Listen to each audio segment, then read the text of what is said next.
Para profundizar más sobre los acontecimientos en Bolivia, tenemos un invitado muy especial. Juan Ramón Quintana fue ministro de la presidencia de Evo Morales durante muchos años y uno de sus confidentes más cercanos. También fue embajador de Bolivia en Cuba por varios años. Después del golpe de Estado en octubre de 2019, Juan Ramón fue perseguido por el régimen de facto y tuvo que refugiarse en la Embajada de México en La Paz, donde ha permanecido desde entonces, incluso bajo amenaza de los golpistas. Juan Ramón Quintana, muchísimas gracias por estar con nosotros hoy en Detrás de la Noticia. Muy buenos días, Eva, y un placer saludar a toda la audiencia. Bueno, vamos a lo actual primero. ¿Cómo está la situación en Bolivia en este momento? Y además, ¿cuál ha sido tu reacción a esa victoria contundente del MAS, del partido de Evo Morales en las elecciones presidenciales y legislativas? Bueno, por el momento hay una calma relativa. La gente está con la expectativa de la transmisión del mando rápidamente por las condiciones económicas y sociales en las que vive el país. Existió una reacción de resistencia, de rechazo a los resultados por parte del Comité Cívico de Santa Cruz y su brazo paramilitar, que es la Unión Cívica Cruceña, pero eso se ha logrado disipar en la medida en que no encontraron ningún dato, ningún elemento que sostuviera su argumento nuevamente de fraude, que fue prácticamente un argumento surrealista, porque no existe ninguna evidencia de fraude, como lo ha dejado entrever el propio órgano electoral, el Tribunal Supremo Electoral. Bueno, justamente, una gran diferencia de las elecciones este año es el hecho de que, algunos candidatos opositores tardaron un poco para reconocer esta victoria contundente del MAS, pero otros salieron bastante enseguida, como por ejemplo la que ha estado encargada del gobierno de facto, régimen de facto, desde el golpe de Estado. ¿Qué crees que cambió entonces? El año pasado también gritaron fraude, aunque no hubo una evidencia más bien del fraude. Y en eso también te pregunto, la OEA, el secretario general, Luis Almagro, también reconoció los resultados. El Departamento de Estado reconoció los resultados, han felicitado, esta victoria del MAS. Mientras el año pasado apoyaron y promovieron y fomentaron un golpe de Estado contra el mismo partido. ¿Qué cambió? ¿Será que simplemente se dieron cuenta que no podían con esa victoria abrumadora? ¿O algo, adentro de Bolivia ha sido tan evidente en cuanto a la resistencia frente a lo que sucedió el año pasado y lo que ha sido todo este año de un régimen de facto represivo? Sí. Eva, desde mi punto de vista, lo que ha ocurrido es que la narrativa del fraude del año pasado formaba parte del golpe de Estado. Por lo tanto, estaban preparadas las condiciones para que se produjera el golpe, que necesitaba una legitimación tanto interna como internacional, que la estaba esperando obviamente el gobierno de Estados Unidos. El gobierno de Estados Unidos sabía que se iba a producir el golpe, por supuesto. Sí. En Bolivia lo que se produjo el año pasado fue el método norteamericano, Sharp, ¿no es cierto?, de la revolución a colores que se intentó hacer en Venezuela, que se hizo en algunos países de Europa del Este y que en Bolivia se repitió prácticamente con las mismas características, como generas malestar en la sociedad, cómo vas construyendo este malestar, cómo calientas la calle, cómo incendias la calle, cómo encuentras un detonador para que esa calle explote, se genere violencia, reaccione el gobierno, exista por lo tanto un caldo de cultivo para incrementar el clima de violencia y desatar, por supuesto, el golpe. El expresidente Evo Morales ha llamado para la renuncia del secretario general de la Organización de Estados Americanos, la OEA, Luis Almagro. ¿Crees que debería renunciar por el papel que tuvo promoviendo, o sea, una narrativa falsa de fraude que resultó en ese golpe de Estado contra Evo Morales el año pasado? Sí, Eva, yo estoy absolutamente seguro que Almagro debería renunciar al mandato de la OEA, no solamente porque produjo en Bolivia conmoción, no solamente porque facilitó, y es algo, algo que está fuera de todo cálculo político, que sea el propio secretario general de la OEA el que impulse la destrucción de un país, que sepulte las posibilidades democráticas de un país, que sostenga prácticamente a un régimen golpista. Esto es algo inadmisible éticamente, políticamente, moralmente. Almagro no debería quedarse un solo segundo más como secretario general, pero no solamente por haber contribuido con un informe de la observación electoral absolutamente falso, sino que por haber manipulado a la propia opinión pública y por haber impulsado el golpe, sino porque Almagro se ha convertido en un instrumento vergonzoso de la política exterior norteamericana, de injerencia en los asuntos internos de Bolivia, de la Argentina, de Venezuela y de muchos otros países en América Latina, y esto es insostenible, contraviene los principios básicos de no injerencia de la OEA. Es decir, Almagro ha tenido el mismo papel que Yanine Áñez, desborda el libreto impuesto por Washington y termina no solamente haciendo un papel ridículo, sino también termina haciendo una gestión grotesca, grosera, que lastima la confianza de los países y de la sociedad en un organismo histórico como es la Organización de Estados Americanos. Todos sabemos que la OEA es el Ministerio de Colonias de los Estados Unidos, pero lo que no sabíamos es que ese Ministerio de Colonias se había convertido en un instrumento casi criminal como para matar las democracias en América Latina.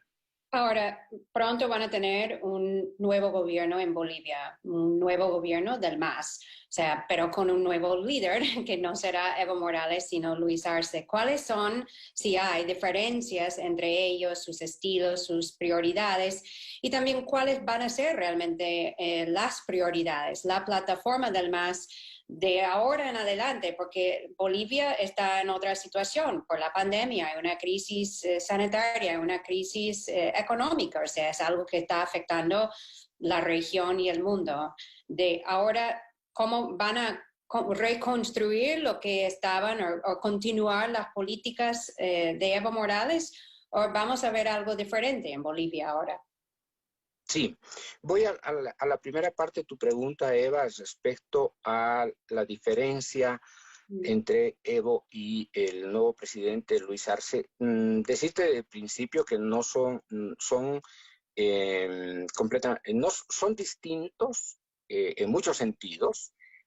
Ha sido un ministro de Economía que ha tenido éxito en la tarea de construir un modelo alternativo de economía al modelo capitalista, depredador, del libre mercado, del individualismo posesivo, bajo, obviamente, bajo el paraguas ideológico, político de Evo Morales. En eso se ha destacado Luis Arce por la disciplina macroeconómica, por la orientación de la política fiscal, por la intervención del Estado en la economía. Por lo tanto, ahí sí Luis Arce tiene su propio papel en el proceso de cambio, en la revolución democrática y cultural del 2005 al 2019. En el futuro,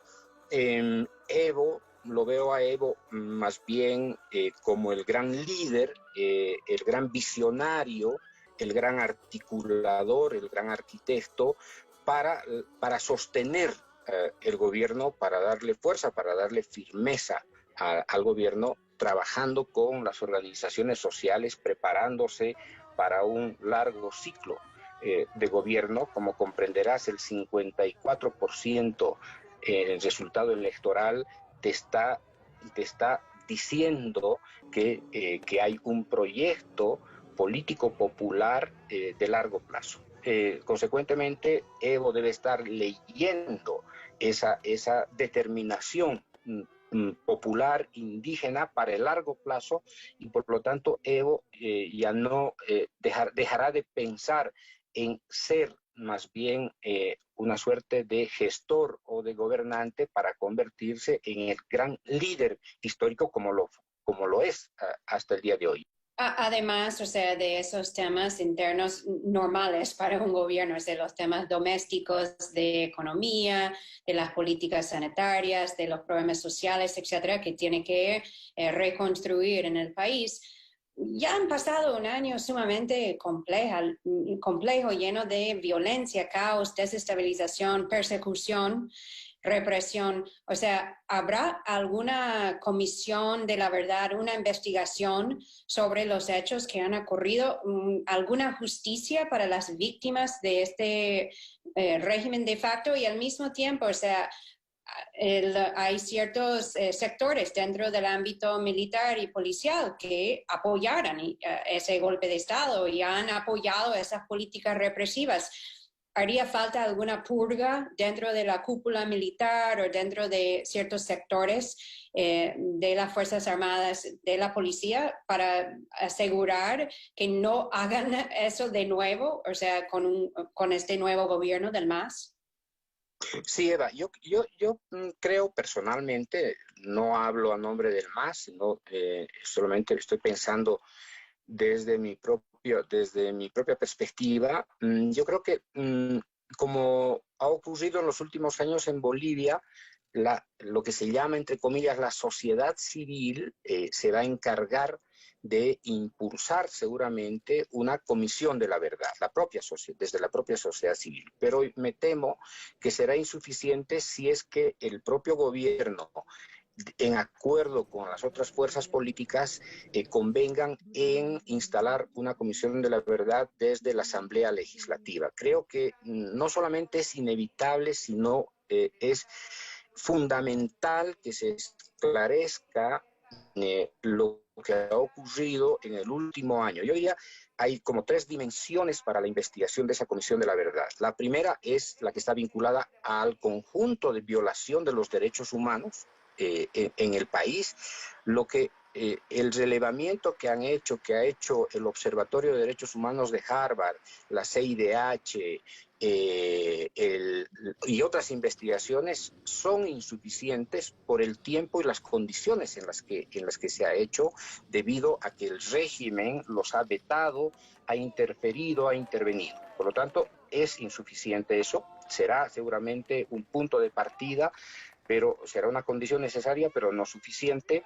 Por lo tanto, se requiere investigar la violación de derechos humanos, primero. Segundo, se requiere investigar los efectos de lo que ha significado este periodo, este año de saqueo, de corrupción que es descomunal.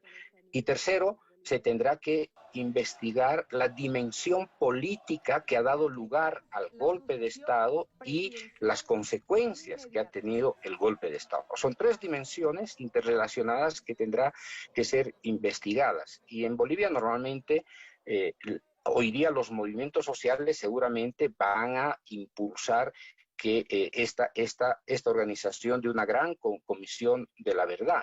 Ahora tenemos que casi terminar, pero quería preguntar por lo menos de tu situación personal y de los compañeros que han estado, bueno, asilados en esa embajada en particular, pero también los que fueron al exilio forzados. O sea, ¿cuál es la situación actual de todos ustedes y cuándo piensan que van a tener la seguridad para ya reincorporarse libremente en la sociedad boliviana en su país? Bueno, cuando este régimen entregue el gobierno a Luis Arce David Choquehuanca, se habrá terminado el imperio de la impunidad y de la violación de los derechos humanos. Todas las las imputaciones, todas las denuncias que nos han hecho a quienes estamos asilados, a quienes están exilados, las persecuciones, el encarcelamiento contra la población, forma parte en realidad de una estrategia de escarmiento político contra, no solamente contra el MAS, sino contra las organizaciones sociales. El poder judicial ha sido copado, ha sido intervenido por la dictadura, y sobre esa intervención se han construido, ¿no es cierto?, lo que se llama en Colombia los falsos positivos, las acusaciones infundadas que no tienen ningún sustento. A mí me acusan de ser sedicioso y terrorista por una declaración ante un medio de comunicación, por una declaración que ha desatado 17 procesos penales, imagínate. A mis otros compañeros, por declaraciones en la prensa, es decir, por un derecho constitucional, ¿no es cierto?, a la libre expresión, se les han abierto 3 o 4 procesos judiciales. A otros compañeros se les ha inventado prácticamente procesos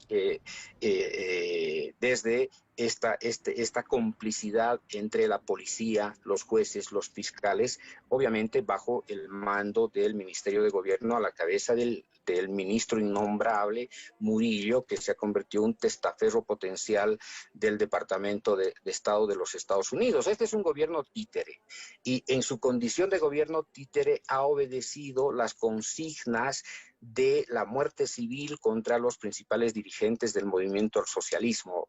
Para mala fortuna de los Estados Unidos y de sus intereses y sus apetitos políticos, hoy día estamos más vivos que nunca, y a pesar de que estamos encerrados, somos más libres que nunca. Bueno, espero que pronto se normalice la situación en Bolivia para que puedan volver a sus casas, por lo menos. Juan Ramón, muchísimas gracias por compartir este tiempo con nosotros hoy. Muchas gracias.